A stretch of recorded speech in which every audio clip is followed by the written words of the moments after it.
Hello and welcome to Football Daily, where today we're rounding up 10 incredible individual seasons which are too often overlooked. Let us know your favourite in the comments.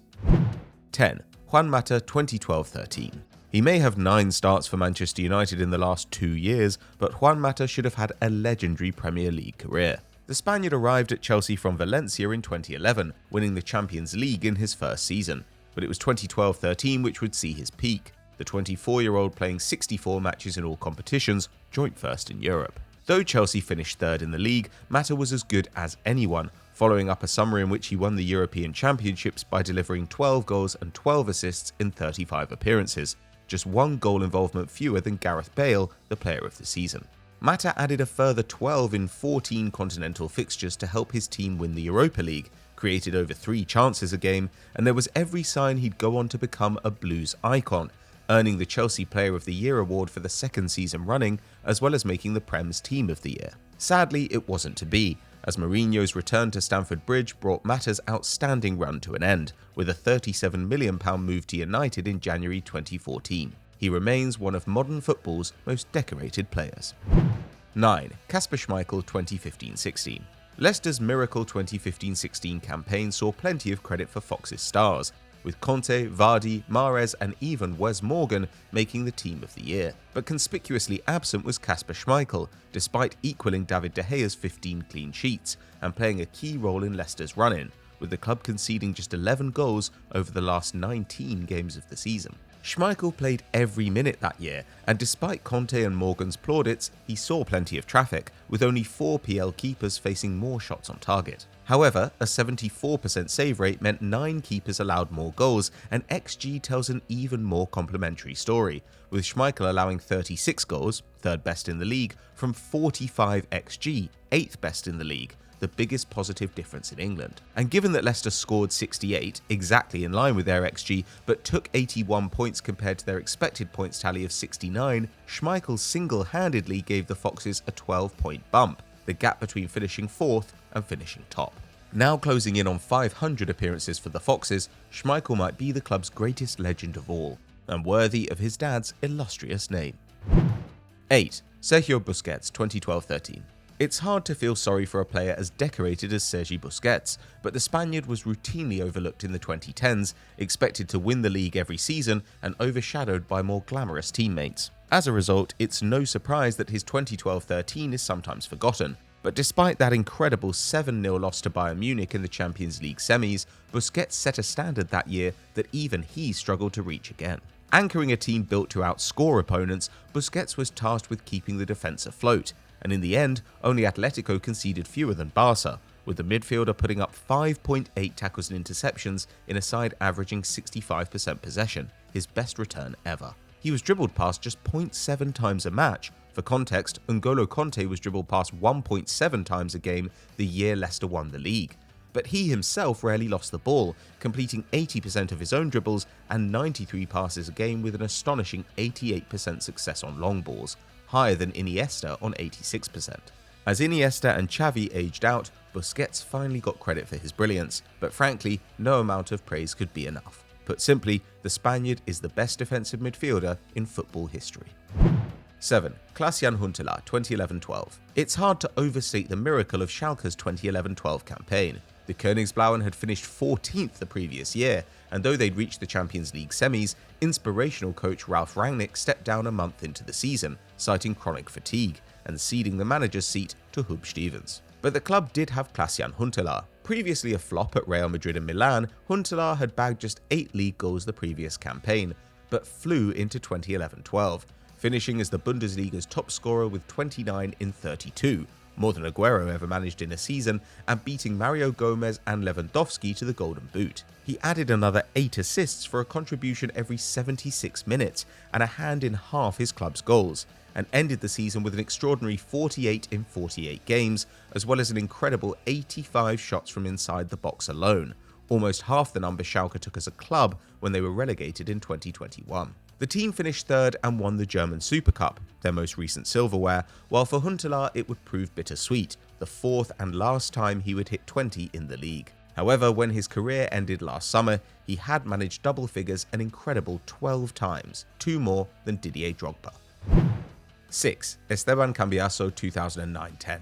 Despite 52 caps for Argentina and a whopping 9 league titles across 4 countries, Esteban Cambiasso is rarely included in lists of great DMs, but the midfielder, who retired in 2017, has a CV to rival anyone in the sport. Both a dogged defender and expansive passer, he had next to no weaknesses in his game, and his finest hour came in 2009-10, as a 29-year-old anchoring Jose Mourinho's Inter Milan. In the league, Cambiasso won possession for his team every 13 minutes, helping them to a division-best 34 goals conceded in 38 matches, while also chipping in 5 goals and assists of his own. But the veteran saved his best for the Champions League, playing every minute of the knockout stages, scoring a winner against Chelsea in the round of 16, and making 7.4 tackles and interceptions per 90, with the result that the Nerazzurri allowed only 3 goals in 7 matches, beating Bayern Munich in the final to complete an historic treble. Amazingly, Cambiasso wasn't even selected for Argentina's squad at that summer's World Cup, watching the Albiceleste crash out in the quarters. However, he would get curtain calls at Leicester and Olympiacos, and was inducted into Inter's Hall of Fame in 2020. 5. Edin Dzeko 2016-17. When you're Manchester City, you don't need to sell well, but an underreported story over the last decade has been the Citizens' failure to get good fees for departing players. Carlos Tevez and Edin Dzeko left the Etihad for £22 million put together, but saved their best for outside Manchester, delivering 145 goals in 8.5 combined seasons at the club, but 237 in the years after, with Dzeko in particular excelling after his 2015 switch to Roma. In 6 campaigns with the Giallorossi, Dzeko netted 119 times to place 3rd on the club's all-time scoring charts, and his 2016-17 performance was especially notable, yielding 29 league goals to bring the Capocannoniere award to Rome for the first time since Totti won it 10 years earlier. Though already 30 at that point, Dzeko was uncontainable for Italian defences, taking over 5 shots a game to rack up 32 expected goals in Serie A, averaging over 1 XG per match and outstripping both Ronaldo and Messi that year, as well as contributing 9 assists, giving him a hand in 53% of Roma's league tally. He never hit 20 again at the Olimpico, but when he eventually left for Inter in 2021, he had scored or assisted every 127 minutes and kept Roma afloat during a turbulent time in their history. 4. Marco Reus 2013-14. With a career which has entirely taken place in a district of 50 miles, Marco Reus never quite became the global star he was expected to be. A Dortmund trainee, the German returned to BVB after a stellar 3 years at Mönchengladbach, in which he averaged 19 goals a year, and going into the 2014 World Cup, he had a claim to being the best player in Die Mannschaft squad, until an ankle injury in Germany's final warm-up match cruelly denied him his place in their triumphant campaign. If he had been there, he would have improved even the best side in the world, having contributed 16 goals and 13 assists in 30 league appearances for Dortmund, and ending the year with 41 goal involvements in 44 games. Fast and elegant, the winger was truly unplayable under Jurgen Klopp, sitting top of the Bundesliga for both shots and chances created, as well as completing over 3 dribbles per 90, unsurprisingly making the League and Champions League teams of the season. The campaign brought Reus the second of his astonishing 3 Bundesliga Player of the Year awards and cemented his place in the German football pantheon. And incredibly, 8 years on, he's still good. A modern great. 3. Marco Materazzi 2006-07. Mention the golden era of Italian defenders and you can guarantee certain names come up. Maldini, Cannavaro, Costa Curta and Nesta. But less celebrated is Marco Materazzi, a rock-hard grafter who won 5 titles with Inter Milan as well as the Champions League in 2010, but his best season came 3 years earlier, under Roberto Mancini. Materazzi was already 33, but was fresh from winning the World Cup, where he had defined the final, giving away a penalty, netting the equaliser, getting Zidane sent off, and scoring in the shootout. And he entered the season determined to prove a point, having lost his place the previous campaign. Appearing 28 times in the league, he was part of a defence which allowed just 34 in 38 games to win the title by a massive 22 points, losing on a single occasion. And amazingly, Materazzi scored 10 league goals, trailing only Crespo and Ibrahimovic, with 6 of those strikes proving to be match winners. That wasn't even the centre-back's best scoring season, having hit 12 for Perugia in 2000-2001. But Materazzi would go on to make nearly 300 appearances for the Nerazzurri, lifting silverware every 18 games. He retired in 2014 at the age of 41. 2. Christian Eriksen 2016-17. Back in the Prem with Brentford, Christian Eriksen's return is a feel-good story, but rivals of his old side Tottenham might be less charmed by the move. Eriksen was one of the 7 players Spurs bought with the Gareth Bale windfall, arriving from Ajax for £11 million in 2013, and was by far the most successful, featuring 300 times for the club in 7 years.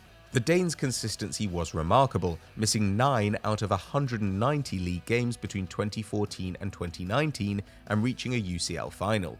But for our money, his best campaign was 2016-17. That year he delivered 8 goals and 15 assists in the Prem, and overall grabbed 35 goal involvements in 48 matches, with only Aguero taking more than his 133 league shots and his 112 chances created, outstripping De Bruyne, Ozil and Hazard. But that wasn't all, as he led the Pochettino press, which saw his team concede just 26 for the tightest backline in the division, ending the season with an incredible 420 kilometres covered, the most in England, ahead of N'Golo Kanté. Spurs finished second with the league's best goal difference in what would prove the high point of Poch's reign. Let's hope Eriksen still has a little magic left in the tank. 1. Robin van Persie, 2011-12. Understandably, it's Robin van Persie's 2012-13 season which is often commemorated, the Dutchman's choice to join Manchester United over Man City essentially deciding the title race before it began and handing the striker his first PL crown and Alex Ferguson his 13th and last. But while he was sensational that year, he was already in decline, with his previous campaign at Arsenal not just his best in England, but one of the best the league has ever seen. Captain of an Arsenal side which had lost Nasri and Fabregas, it was expected that Van Persie would struggle for service, but somehow his brilliance made the rest of the team irrelevant. Appearing in every game, Van Persie took 4 shots, created nearly 2 chances, and put up 1.1 expected goals per 90, compared to 0.8 the following year, playing a part in 266 attempts on goal, over half the output of 11 other Premier League sides, and bringing him a final tally of 30 goals and 11 assists, a mark beaten just 3 times in PL history, by Henry, Suarez and Mo Salah. Giving him a guard of honour 12 months later soured the experience for Gooners, but they had the privilege of seeing RVP hit the pinnacle of his greatness. It's worth remembering how lucky they were. So those are our 10 world-class seasons you might have forgotten, but who else should we have included? Let us know in the comments below. If you enjoyed this video, drop us a like and subscribe to the channel, hit the notification bell, and you'll never miss an upload. We'll see you next time.